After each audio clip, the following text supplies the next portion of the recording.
Okay, we are going to have a very quick look at Harstad's paper, Buy Coal.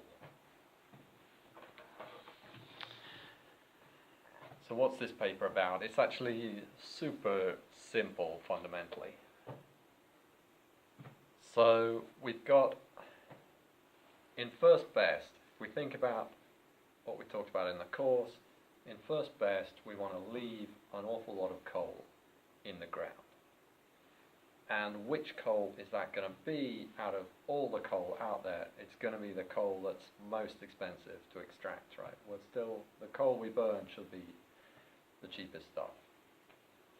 But how do we persuade the countries within which the coal deposits are lying, how do we persuade them to indeed leave the coal in the ground? Even if they are worried about climate change too, they're also very keen to rake in the profits from selling the coal. So what can we do? Well, it's a typical kind of game theory setup, and somehow we're going to have to sort of compensate them, aren't we, for leaving the coal in the ground, if that's what they're supposed to do. But, well, how much should we compensate them? It turns out that basically the simplest thing to do is just buy the deposits that you want to have left in the ground, because the market price for those deposits is going to be exactly equal to the unit of profit from extracting that deposit. Like, if I'm thinking, well, I could either sell this deposit or extract it. I could sell the extraction rights to the deposit, or I can extract the deposit and sell the stuff. Well, what would I be willing to sell the extraction rights for? For what price? It would be for the profits I could have earned by extracting the stuff. So that is the minimum compensation that the countries are going to need to leave the stuff in the ground. Hence, buy coal.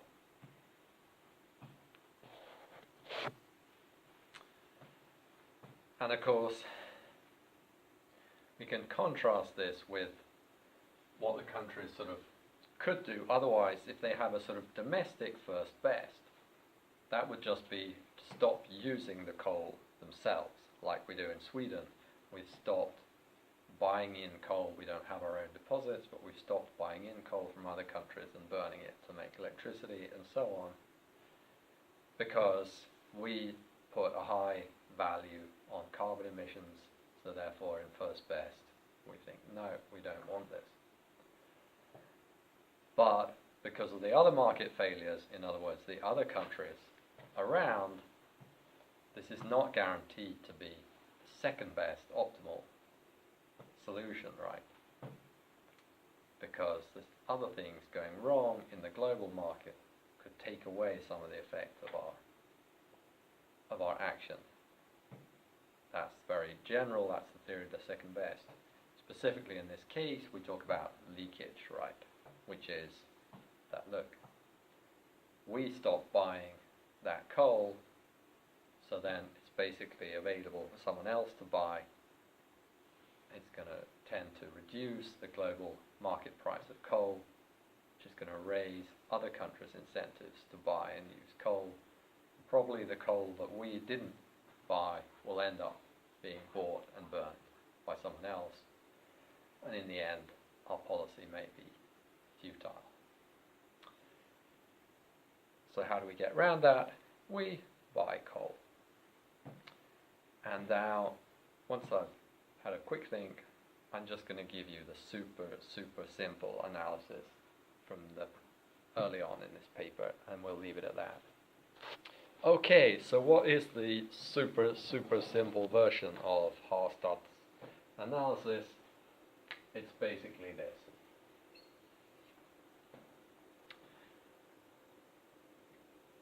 And let me see, this is basically a nice, simple supply and demand diagram, isn't it? I'm thinking, what are the axes here? It's like dollars per ton down here, and tons here, tons of coal. And then we're saying, what's this? It's the marginal benefits for a given country of extracting coal. And what we've got, this is showing one country, but we've got a whole bunch of identical countries. Okay, so because they're all identical, they don't actually need to trade with each other. Okay, so we can treat them as isolated, except for their emissions, which affect all the other countries. So this is the marginal benefits to the one of these countries of extracting the coal. The first ton of coal gives big marginal benefits, and then further tons give less. And the reason is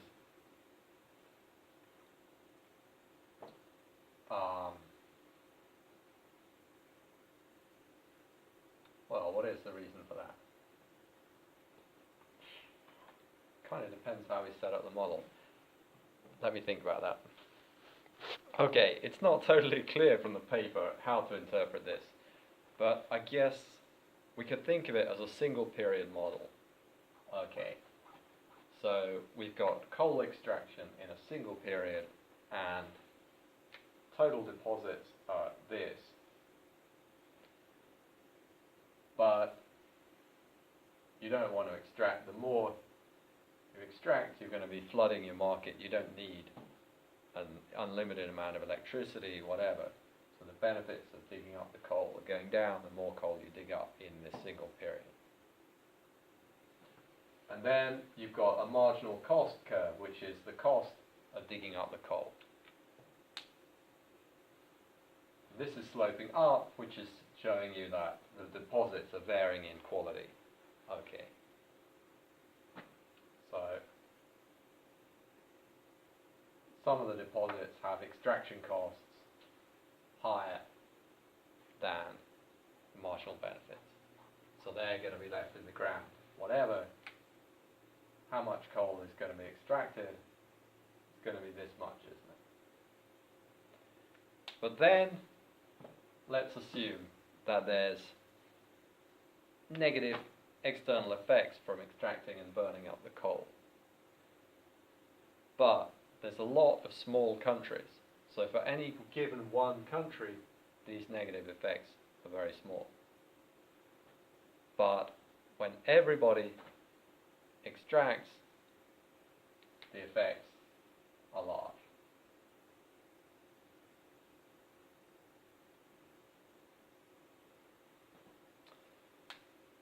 So let's assume, I just got to pause this again. Okay, so let's assume that globally the negative effects of burning a unit of coal on the margin are this. This is the global negative effects.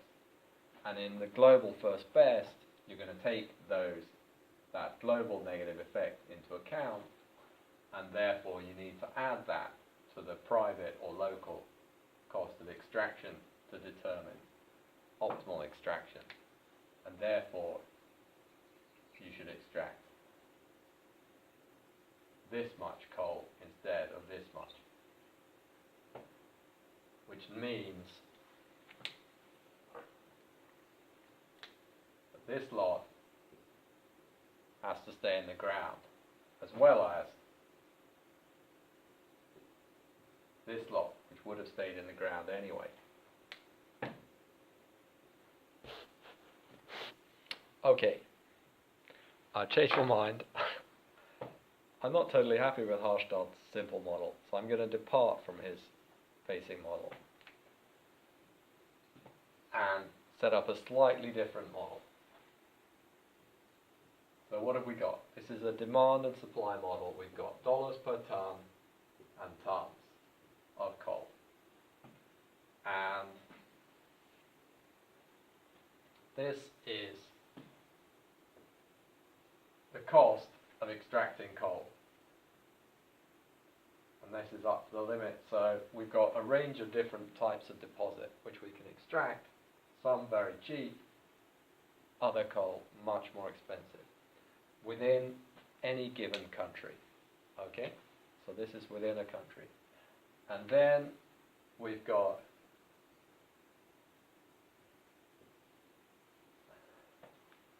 the marginal benefit of extracting of the coal, which is basically what I'm assuming here is that the benefit is the cost of the alternative technology we would have to use if we didn't have coal.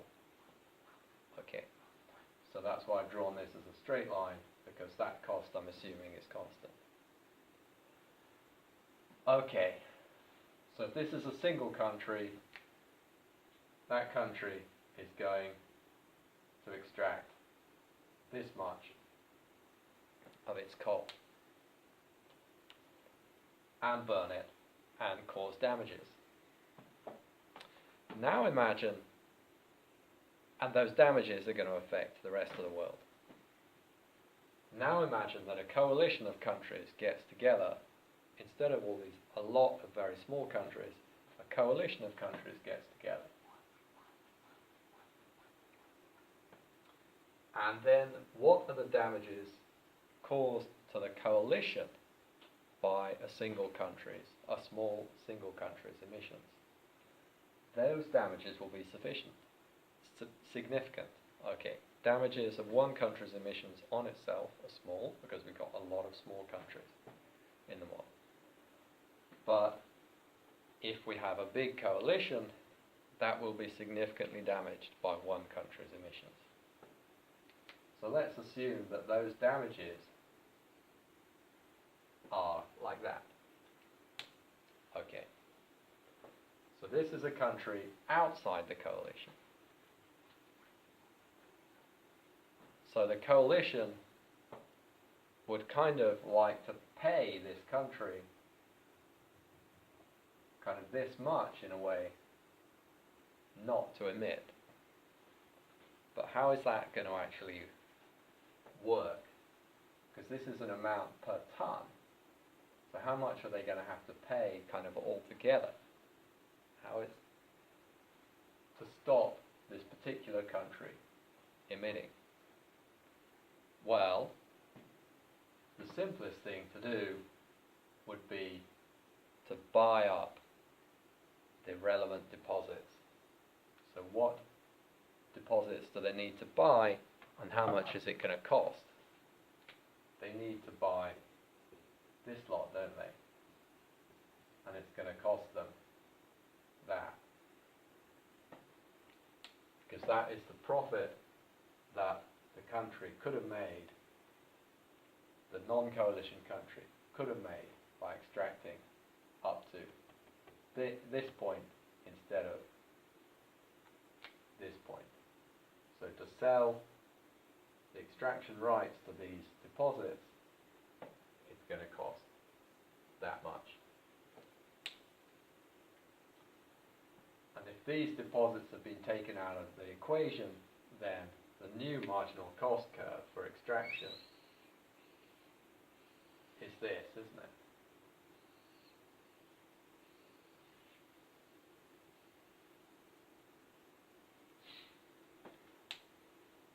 And the marginal benefit curve is still there, and they're going to extract automatically the socially optimal amount from the point of view of the coalition.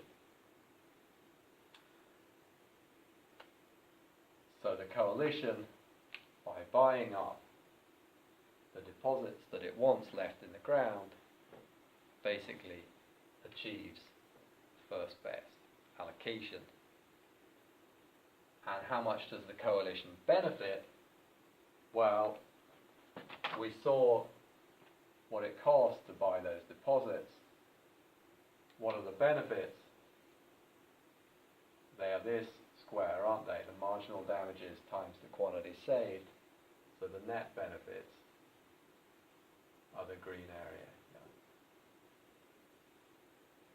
coalition, for each country whose deposits it buys up, the coalition is benefiting.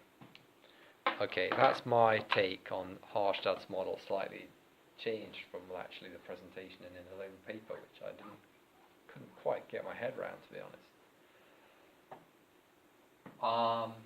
And as I talked about in one of the lectures, you can relate this to the Swedish Vattenfall and German brown coal scandal, where Vattenfall owned a lot of brown coal deposits in Germany, and environmental campaigners wanted Vattenfall to sit on those deposits, but no, they sold